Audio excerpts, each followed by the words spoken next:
Welcome to the deep dive. Today we're going to be really cracking open Stephen Bartlett's The Diary of a CEO. Ooh, yeah. Love this one. Yeah, it's all about uncovering those secrets to, personal and professional growth.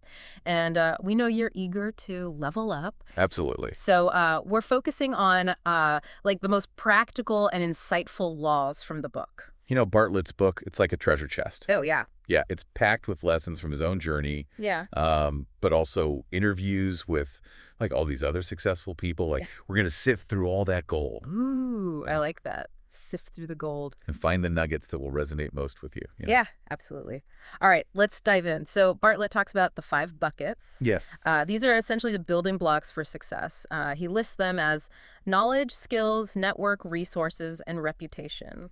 It's fascinating how he emphasizes the order of these buckets. It's not about like chasing money or fame first. Right. True success, according to Bartlett, starts with a solid foundation Mhm. of knowledge and skills. Those are the tools Yeah. that empower you to build a thriving network, attract resources, and ultimately cultivate a strong reputation. That makes a lot of sense. I mean, it's like building a house, right? You need a strong foundation. You Exactly. can't even think about adding the fancy roof or the, stylish decor until you have that. Exactly. Yeah. Think of your own journey. Are you overflowing with knowledge, but lacking the skills to apply it? Hmm. Or maybe your network is like thriving, but you haven't invested enough in building valuable skills. Right. Consider which bucket needs the most attention right now Yeah. to unlock your next level. I love that analogy. It really helps to visualize the process. Now, speaking of acquiring knowledge and mastering new skills, Bartlett has this intriguing law he calls Law 2. To master it, you must create an obligation to teach it. Brilliant insight. Yeah. He actually shares how he overcame like crippling stage fright Oh, wow. by teaching. Explaining a concept to others, it forces you to really understand it, Mm-hmm. not just memorize it. It also reveals any gaps in your knowledge. That's so true. I've noticed that whenever I try to explain something to someone else, I suddenly become aware of the areas where I'm still fuzzy. It pushes me to dig deeper and solidify my understanding. Exactly, and there's a scientific basis for this. When you teach something, you engage in active recall, which strengthens the neural pathways associated with that information. Plus, the act of explaining something in your own words Yeah. helps to simplify complex ideas, Right. making them easier to grasp and remember. It reminds me of the Feynman technique, where you try to explain a concept as if you're teaching it to a child. Mhm. It forces you to break things down into their simplest form and identify any areas where your understanding is lacking. Absolutely. It's like turning yourself into a knowledge translator. Mhm. By distilling information into its most essential elements, you achieve true mastery. Okay, I'm convinced. So if our listener wants to apply this law, how would you suggest they go about it? Think about a skill or concept you'd love to master. What if you committed to teaching it to someone else? You could start a blog, mentor a colleague, or even just explain it to a friend over coffee. I love that idea. And Bartlett even suggests adding some skin in the game to increase accountability. He mentions buying a few shares of stock to learn about a company. It's about creating that extra layer of motivation to really dive deep. Exactly. It's about turning passive learning into an active, engaging process. Now, we've talked about mastering new skills, but what happens when those skills are put to the test in a challenging conversation? Bartlett offers some fascinating insights into navigating conflict effectively. He talks about the importance of healthy conflict, where the goal is to tackle the problem, not each other. Yeah, that reminds me of this experience I had with a colleague where we were constantly butting heads. And it wasn't until we took a step back and focused on the shared goal that we were able to work together constructively. That's a great example of how shifting the focus from personal attacks to problem solving can completely change the dynamics of a conflict. And Bartlett actually backs this up with some intriguing scientific research. Studies show that starting a rebuttal with agreement rather than disagreement is much more effective in changing someone's mind. Oh, that's interesting. So instead of immediately jumping in with a counter argument, you're suggesting we find common ground first. Precisely. By highlighting the points you agree with before introducing your differing viewpoint, you keep the other person's brain engaged and receptive to your perspective. It's like building a bridge instead of erecting a wall. I can definitely see how that would create a more collaborative and productive environment. And this ties in nicely with another one of Bartlett's laws, Law 7, never compromise your self-story. He argues that the stories we tell ourselves shape our beliefs and behaviors. He has this powerful conversation with boxer Chris Eubank Jr., where Eubank talks about how he got back in the ring after getting knocked down. He didn't want to live with the story of himself as a quitter. It's about consciously crafting a self-story that empowers you to overcome challenges. That anecdote really highlights the power of our internal narratives. But what about those times when external narratives, like stereotypes, try to define us? Bartlett dives into that as well. He discusses a study where women performed worse on math tests when they were told that women generally score lower than men. It highlights how these external narratives can infiltrate our beliefs and impact our performance. It's a stark reminder that we need to be mindful of the messages we're absorbing from our environment. But how do we challenge these limiting beliefs once they've taken root? Bartlett emphasizes the importance of seeking new, positive evidence to rewrite the story. It's about stepping outside your comfort zone and proving to yourself that you're capable of more than you might think. It's like replacing a worn-out cassette tape with a brand new one filled with empowering anthems. But it takes effort to switch the tapes and embrace a new soundtrack. Exactly.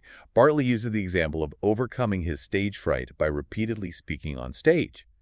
With each successful experience, he built new, positive evidence that chipped away at the old, limiting belief. That's a powerful reminder that growth happens outside our comfort zones. So, think about a limiting belief that's been holding you back. What's one small step you could take today to challenge that belief and start building a more empowering self-story? Now, let's shift our focus to something that's constantly evolving in our world, technology. Yeah. Bartlett introduces this concept of leaning in to bizarre behavior. Yeah. It's Law 5. You must lean into bizarre behavior. Okay. It's about capitalizing on change Mm. and avoiding being left behind by technological revolutions. He shares some cautionary tales of individuals and companies who leaned out and paid the price, like the CEO of the music store who dismissed digital music as a fad, or even more famously, Clifford Stoll predicting that the internet would never take off. Those examples highlight the danger of clinging to outdated beliefs and resisting innovation, especially when new technologies threaten our comfort zones. Right. Bartlett also brings in the concept of cognitive dissonance, Yeah. that mental discomfort we feel when our beliefs clash with reality. Yeah. It explains why it can be so hard to adapt to change, especially when it challenges our sense of self or, our perceived expertise. So how do we avoid falling into this trap? How do we embrace change instead of resisting it? It starts with recognizing when we might be leaning out. What areas of your life or work are undergoing rapid change? Are you embracing those shifts, or are you digging in your heels? That's a great question. And this brings us to the power of asking questions. Bartlett's Law 6, the law of the question behavior effect, really emphasizes how well-crafted questions can drive positive change. He tells this fantastic story about Ronald Reagan's masterful use of a question in the 1980 presidential debate. Reagan asked voters, "Are you better off now than you were 4 years ago?"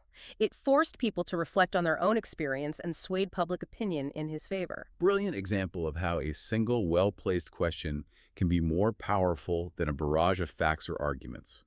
Bartlett links this to scientific research, showing that binary yes-no questions can be incredibly effective in moving people closer to their desired self-image. So it's about framing the question in a way that aligns with the person's aspirations. For example, instead of asking, "Did you go to the gym today?" you could ask, "Are you the kind of person who prioritizes their health and fitness?" Exactly. That subtle shift can trigger a completely different response and inspire action. Now, let's shift gears and talk about something that might seem a little unconventional. Law 10. Useless absurdity will define you more than useful practicalities. This one is all about grabbing attention and standing out from the crowd. Okay, I'm intrigued. Tell me more about this useless absurdity. Bartlett shares a story about installing a giant blue slide in his company's office. It was totally impractical, but became a media sensation and helped define their brand as young, disruptive, and fun. So it's about tapping into the element of surprise and creating something memorable that sparks conversation. Precisely. It's about breaking free from the conventions of your industry and finding ways to stand out. Think of other examples like Tesla's focus on performance and design, which helped them break into the luxury car market, or Brewdog's attention-grabbing stunts, which made them a household name in the craft beer world. I'm starting to see the power of this useless absurdity. It's about creating a buzz and making a statement that sets you apart from the competition. Exactly. Now let's move on to a law that's all about perception. Law 13. Shoot your psychological moonshots first. Ooh, I love the sound of that. What are these psychological moonshots? Bartlett describes them as small investments that can significantly improve the perception of something.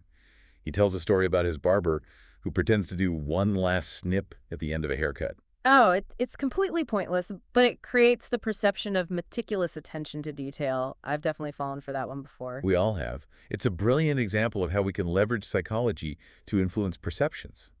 Bartlett even uses Uber as an example. Hmm. They disrupted the taxi industry not by having better cars or drivers, but by tapping into psychological principles. Remember the peak end rule. Of course. It's the idea that people judge an experience based on how they felt at its peak and at its end. Uber makes the booking and payment process seamless and convenient, ensuring a positive end to the experience. They also utilize operational transparency, showing you exactly where your driver is on a map. It reduces uncertainty and creates a sense of control, which enhances the experience. Exactly. And there's so many other examples. Think of the Japanese train cleaners who wear bright red uniforms and bow to passengers as they enter and exit the train. It creates a strong impression of cleanliness and efficiency. Or that restaurant, Hawksmoor, which brings raw steaks to the table for customers to inspect before they're cooked. It adds an element of theater and gives customers a sense of control over their meal. All fantastic examples of psychological moonshots. Yeah. So how can you apply this in your own life? What small change could you make in your work or personal life that would create a significant shift in perception? That's a great challenge for our listener. Now, speaking of paying attention to details, Bartlett emphasizes the importance of sweating the small stuff. In Yeah. Law 19, you must sweat the small stuff. He believes that meticulous attention to detail can lead to remarkable results. Mm-hmm. He shares how his podcast's success stems from his team's obsessive focus on even the tiniest details, from audio quality to guest selection. It's like that saying, the devil is in the details, but in this case, success is in the details, right? Absolutely. And Bartlett connects this to the Kaizen philosophy, the Japanese concept of continuous improvement Right. through small incremental changes. Mm-hmm. It's a powerful approach that originated in manufacturing but can be applied to any field. It's like compound interest for personal and professional growth. Small, consistent improvements add up over time, leading to significant and lasting results. Bartlett uses the example of Toyota, which famously implemented Kaizen principles throughout its organization, leading to unparalleled efficiency and quality in their vehicles. Exactly. The key to Kaizen is creating a culture where everyone is empowered to identify and implement small improvements. So for our listener, what are some small but impactful improvements they could make in their own work or, creative projects? It could be anything from streamlining a process to refining their communication style, or even just dedicating a few minutes each day to learning a new skill. Remember, it's not about making drastic changes overnight. It's about consistently making those small, incremental improvements that compound over time, leading to remarkable results. Now, let's talk about something that many people try to avoid: failure. Bartlett's Law 21, you must outfail the competition, challenges the conventional wisdom that failure is something to be feared. He argues that embracing failure, rather than fearing it, is crucial for growth and innovation. He shares the example of Booking.com, Mm-hmm. the world's largest hotel booking site. They've built a culture where experimentation and failure are not only accepted, but encouraged. They're constantly running A/B tests, trying new features, and learning from their mistakes. It's like they're saying, fail fast, fail often, and learn even faster. That reminds me of something I read about Jeff Bezos and his approach to decision making. He emphasizes the importance of being able to quickly reverse decisions that don't work out. He calls them type 2 decisions, those that are reversible and can be changed if they prove to be wrong. It's a brilliant way to encourage experimentation and risk-taking without the fear of irreversible consequences. So instead of viewing failure as a setback, we should embrace it as a learning opportunity. Exactly. It's through experimentation and learning from our mistakes that we discover new insights and achieve breakthrough results. So think about an area of your life where you could benefit from a little more outfailing. What experiment could you run? What risk could you take that might lead to a breakthrough? I love that challenge. It's about shifting our perspective and seeing failure not as the opposite of success, but as a necessary part of the journey. Now, let's shift our focus to the power of teams. Bartlett's Law 28, ask who not how, is a simple yet profound principle for building successful businesses and achieving ambitious goals. He talks about the importance of finding the right people who can help you achieve your vision. Right. It's about focusing on the who. Who are the talented individuals who can help you get there rather than getting bogged down in the how you're going to do it all yourself. Precisely. He connects this to the concept of cult mentality. Now, he's not advocating for like literal cults, Right. but rather for fostering a culture where everyone is passionately aligned around a common goal. It's about creating a sense of purpose and belonging where everyone feels like they're a part of something bigger than themselves. Exactly. He highlights companies like Apple and Google, which have famously created strong internal cultures Yeah. that have attracted and retained top talent Right. and fostered incredible innovation. But he also cautions against maintaining a cult-like culture in the long run, as it can lead to burnout, groupthink, and an inability to adapt to change. Yes. So it's about finding a healthy balance between passion and pragmatism. Absolutely. It's about creating a sustainable culture where people are authentically engaged with the mission, trusted with autonomy, and feel psychologically safe to express their ideas and concerns. That makes a lot of sense. Now, what about those times when there's like a negative influence within the team?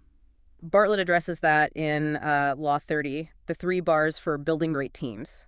He emphasizes the importance of identifying and addressing bad apples. Oh. He references research showing that even a single negative team member can significantly impact team dynamics and productivity. It's like that saying, one bad apple spoils the bunch. Yes, It can be tough to confront negativity, but it sounds like it's crucial for the health and well-being of the team. absolutely.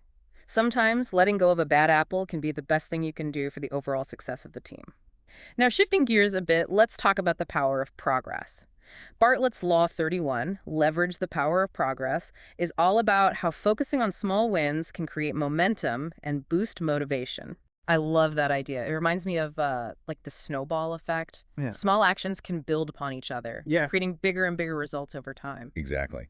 He shares the inspiring story of Sir Dave Brailsford and his marginal gains approach with the British cycling team. Okay. Brailsford believed that small, continuous improvements across all aspects of cycling would add up to significant performance gains. And he was right. The British cycling team went on to dominate the sport, winning numerous Olympic gold medals and Tour de France victories. But what were these, like, marginal gains? It sounds like they were focusing on tiny details that most people would overlook. Precisely. Brailsford's team focused on things like optimizing tire pressure, Wow. improving sleep quality, and even finding the most aerodynamic way to wash hands. It might sound obsessive, but the cumulative effect of these small improvements was profound. That's incredible. So how can our listener apply this to their own lives? What are some small, incremental actions they could take that would create a sense of forward momentum? Think about a goal you're working towards. Okay. It could be anything from learning a new language to writing a book. What are some small steps you could take each day to move closer to that goal? Remember, it's not about waiting for big dramatic wins. It's about consistently taking those small, consistent steps that build upon each other, Yes. leading to lasting progress and ultimately achieving your goals. Now, let's delve into the world of leadership with Bartlett's Law 32. You must be an inconsistent leader. This one might sound counterintuitive, Okay. but it's actually quite insightful.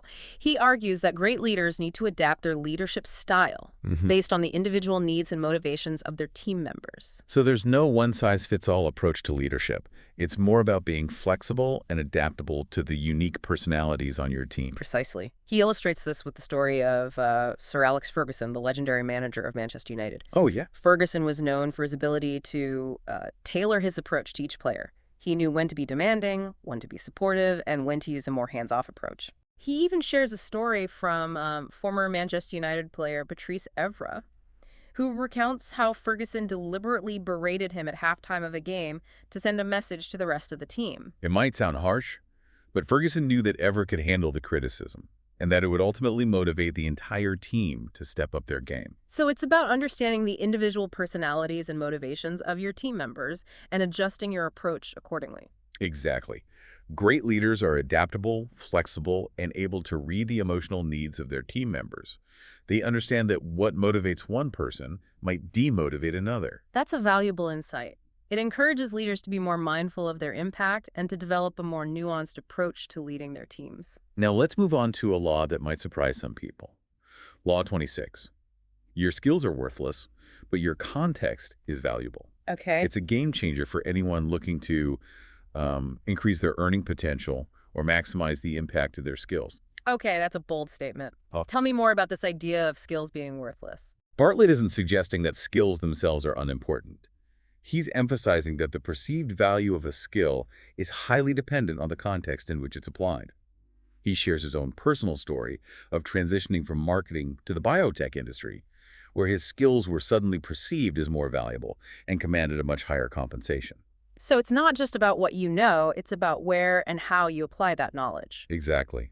He even brings in the example of the Washington Post's social experiment, where they had Joshua Bell, a world-renowned violinist, play his Stradivarius violin in a subway station. I remember that story. Despite his incredible talent, very few people stopped to listen, and he earned a pittance compared to what he would make performing in a concert hall. It perfectly illustrates how context shapes perception and ultimately determines value. The same skill can be seen as extraordinary or mundane, depending on the environment in which it's displayed. That's fascinating. So how can our listener apply this concept to their own lives? Start by analyzing your skill set. Then consider what industries or environments would place a higher premium on your expertise. How could you position yourself to be seen as a valuable asset in those contexts? It's about strategically leveraging your skills to maximize your impact and your earning potential. I love that. Now let's talk about something that can be a real struggle for many of us: discipline. Yes. Bartlett gets real with Law 27, the discipline equation: death, time, and discipline. He starts by reminding us that our time is finite. We all have a limited number of hours on this earth, and how we choose to spend those hours ultimately determines the quality of our lives. It's a powerful reminder to be intentional about how we use our time. He uses the analogy of casino chips, Right? where each hour represents a chip that we can never get back. Right. Once we've spent them, they're gone forever. Yeah. He then breaks down his discipline equation, highlighting the three key factors that influence our ability to maintain discipline.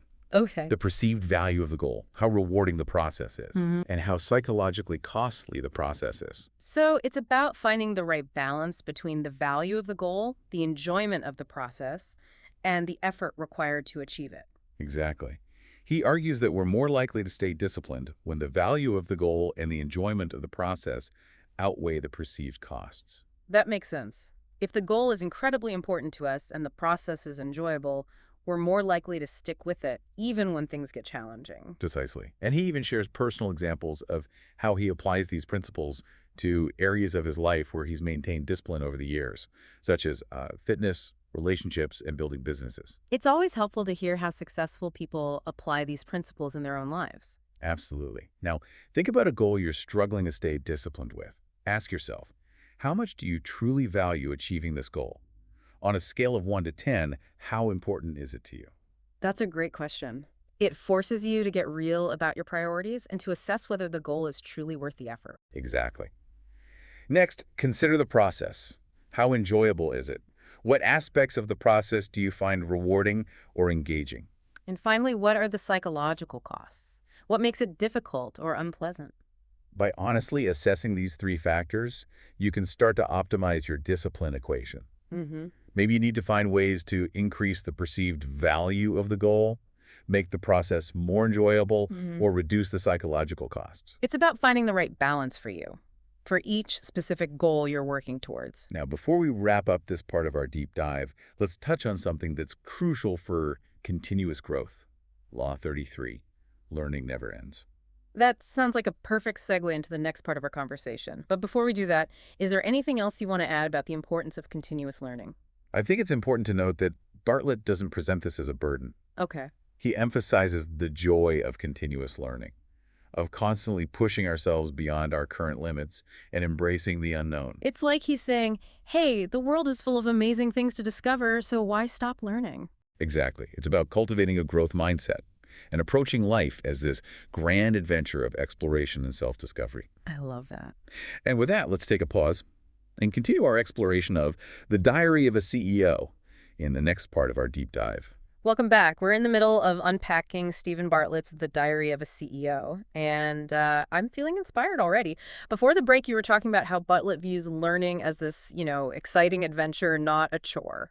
Yes, and that ties in beautifully with his emphasis on finding the right context for your skills.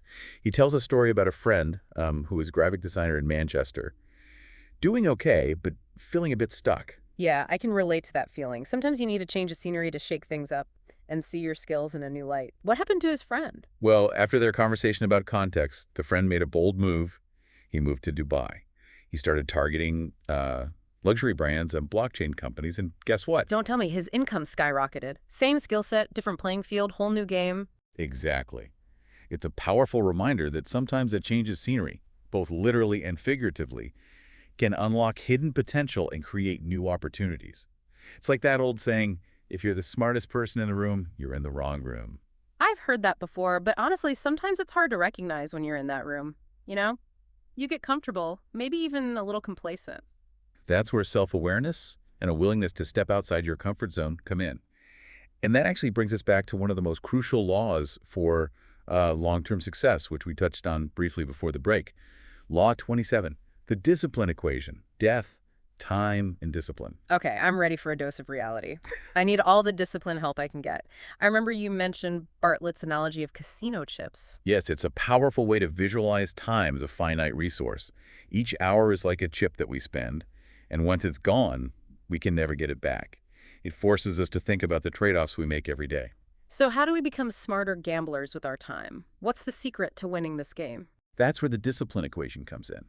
Remember the three components: the perceived value of the goal, how rewarding the process is, and how psychologically costly the process is. Right, and we're more likely to stay disciplined when the value of the goal and the enjoyment of the process are greater than the costs, right? So it's not just about willpower, it's about setting ourselves up for success. Exactly. Bartlett doesn't just talk about this theoretically. He gives specific examples from his own life, like how he stays disciplined with his fitness routine by incorporating social accountability and friendly competition. I love that idea. It's so much easier to stay motivated when you have a support system Yeah. and a little healthy competition. What does he do? He has a group chat with friends where they track their workouts Yeah. and playfully challenge each other. It adds an element of fun and makes the process more engaging. That's brilliant. He's basically hacking his own motivation by turning exercise into a social activity. And it makes sense, right? Our brains are wired for connection and competition. Exactly. He also talks about intentionally reducing the friction of practicing DJing Yeah. by keeping his equipment set up and accessible. This way, he doesn't waste time and energy getting started. I need to try that. I always have a million excuses for why I can't practice guitar. Half the battle is just getting started. But Yeah. shifting gears for a moment, we've been talking a lot about personal growth, but I'm curious about how Bartlett views success in a broader sense. Does he have any overarching philosophy about what it means to, like, win in life? That's a great question. And it actually ties into one of the final and perhaps most profound points Bartlett makes. He argues that success isn't about rigidly following a set of rules or copying someone else's path. So it's not about trying to become the next Stephen Bartlett. Exactly. It's about thoughtfully applying these principles to your own unique circumstances and goals. He encourages us to see the diary of a CEO, not as a one-time read, but as a guidebook to revisit at different stages of our journey. I love that analogy. It's like he's giving us a map, but we get to choose the destination and the route we want to take. Yes, it's about taking ownership of our own definitions of success. Speaking of which, Bartlett poses a really thought-provoking question toward the end of the book. He asks, who are you optimizing to become? Wow, that's deep. It forces you to think about the direction of your life and what truly matters to you. Are you chasing external validation or striving to become someone you're proud of? Exactly. Are you optimizing for wealth, for status, or for something deeper and more meaningful? It's a question we should all ask ourselves regularly. That's a powerful takeaway. It reminds me of something my grandmother used to say. It's not about the destination, it's about the kind of person you become along the way. She wasn't a CEO, but she was wise. Absolutely. And that's what makes The Diary of a CEO so compelling. It's not just a business book, it's a guide to personal growth and self-discovery. Bartlett encourages us to be curious, adaptable, bold, and to never stop learning. And most importantly, to stay true to ourselves and our own unique definition of success. Now, I know we're approaching the end of our deep dive, but before we wrap things up, I want to revisit one of the earlier laws that really resonated with me. Law 2. To master it, you must create an obligation to teach it. I've been thinking about how to apply this in my own life, and I'm wondering if you have any additional tips or suggestions. That's a great question, and I think it's fantastic that you're already thinking about how to um, implement this principle. One of the best ways to create an obligation to teach is to find a real audience, even if it's just a small group of friends or colleagues. So it's about taking that leap from thinking about teaching to actually doing it. Exactly. It could be as simple as offering to give a presentation at work, starting a blog, or even just having regular conversations with friends where you share what you're learning. It's about putting yourself out there and committing to sharing your knowledge. I can see how that would create a sense of accountability and motivate you to really master the material. Absolutely. Another tip is to break down the information into manageable chunks and focus on teaching one concept at a time. This not only makes the teaching process less daunting, but also helps to solidify your own understanding. That's a great tip. It's easy to get overwhelmed when you're trying to teach something complex, but breaking it down into smaller pieces makes it much more approachable. And don't be afraid to experiment with different teaching methods. Some people learn best through visual aids, others through storytelling, and still others through hands-on activities. Find what works for you and your audience. That's a great reminder that everyone learns differently. What works for one person might not work for another. It's all about finding the right approach. Okay, so we've talked about finding an audience, breaking down the information, and experimenting with different teaching methods. Any other tips to help our listener create that obligation to teach? One final suggestion. Embrace the role of a lifelong learner. The more you learn, the more you have to teach. Cultivate a curiosity about the world, explore new ideas, and challenge yourself to constantly expand your knowledge base. It's like that saying, the more you learn, the more you realize how much you don't know. It's a humbling, but also incredibly exciting realization. There's always more to discover, more to learn, more to share. Exactly. And by embracing this mindset of continuous learning, you not only enrich your own life, but also empower yourself to become a valuable teacher and mentor to others. That's a beautiful way to think about it. Mhm. Now, as we transition to the final part of our deep dive, I want to encourage our listener to take some time to reflect on what we've discussed so far. Yes, and think about which laws resonate most with you and how you can start implementing them in your own life. We've covered a lot of ground, from the importance of building a strong foundation for success to mastering the art of learning, navigating conflict, embracing change, and optimizing for discipline.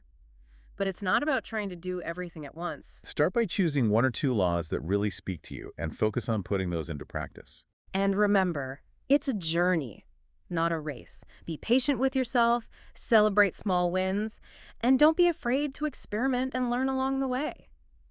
Now, let's take a short break, and then we'll come back to wrap up our deep dive into The Diary of a CEO with some final thoughts and takeaways.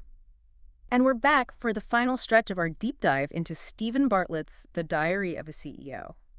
It's been a whirlwind of insights, and I'm curious to hear your final thoughts on the book. It's been a fascinating journey, through Bartlett's mind, hasn't it? It really has. I think what strikes me most is his ability to, distill complex ideas into practical, actionable advice. Yeah. He doesn't just tell you what to do. He explains why it works, Mm. often drawing on scientific research or, real-world examples. Yes. And he's not afraid to challenge conventional wisdom. Remember, Law 5, you must lean into bizarre behavior. Yeah. That one really threw me for a loop at first. Yeah. But the more we talked about it, the more I saw the brilliance behind it. It's about embracing the unexpected, Yeah. right? Stepping outside of your comfort zone and experimenting with unconventional approaches. Exactly. It's easy to get stuck in, our routines and ways of thinking. Right. But sometimes those bizarre ideas are the ones that lead to breakthroughs. Exactly. And that ties in so well with his emphasis on continuous learning. Yes. And embracing failure. It's like he's encouraging us to approach life with a sense of curiosity and playfulness, to not take ourselves too seriously, Yeah. and to be open to new possibilities. I think that's a great way to sum up Bartlett's overall message. He's not just teaching us how to be successful in business, he's teaching us how to live a more fulfilling and meaningful life. Absolutely. And that brings us back to that powerful question he poses. Who are you optimizing to become? It's a question that's been swirling in my mind throughout this entire deep dive. It's a question that deserves careful consideration, isn't it? It really does. It's so easy to get caught up in the pursuit of, external validation. Yeah. But ultimately, true fulfillment comes from aligning our actions Hmm. with our values and striving to become the best version of ourselves. I completely agree. It's about defining success on our own terms Hmm. and creating a life that feels authentic and aligned with our purpose. And that journey of self-discovery and growth, it never truly ends. Right. Bartlett reminds us of that in Law 33. Learning never ends. Yeah. It's a call to embrace the unknown, to constantly challenge ourselves, and to view life as an ongoing adventure. It's about cultivating a growth mindset and approaching every experience as an opportunity to learn and evolve. Exactly. And that's what makes the Diary of a CEO such a valuable resource. It's not just a collection of, tips and tricks. Right. It's a framework for thinking about success Yeah. in a holistic and meaningful way. It's a reminder that success isn't just about achieving, external goals. Right. It's about becoming the kind of person we admire and respect, the kind of person who makes a positive impact on the world. And that journey starts with taking ownership of our own growth and development. It's about embracing challenges, learning from our mistakes, and constantly striving to become the best version of ourselves. Well said. I think that's the perfect note to end on. We've covered a lot of ground today, exploring Bartlett's insights on building a strong foundation for success, mastering the art of learning, navigating conflict, embracing change, and optimizing for discipline. We've talked about the importance of finding the right context for our skills, building high-performing teams, and staying true to our own unique definitions of success. And most importantly, we've been challenged to reflect on who we're optimizing to become and to embrace the journey of continuous learning and growth. I hope our listener feels as inspired and empowered as I do to take these insights and apply them to their own lives. Me too. The Diary of a CEO is a book that can be revisited again and again, Absolutely. offering new wisdom and guidance at different stages of our lives. I encourage everyone to pick up a copy and start exploring its pages. And remember, it's not about blindly following Bartlett's advice. It's about thoughtfully considering his insights, experimenting with different approaches, and finding what works best for you. So keep exploring, keep learning, keep growing, and never stop striving to become the best version of yourself. That's a wrap on our deep dive into the Diary of a CEO. We hope you've enjoyed this journey of discovery and found some valuable nuggets of wisdom to take with you. Until next time, keep diving deep.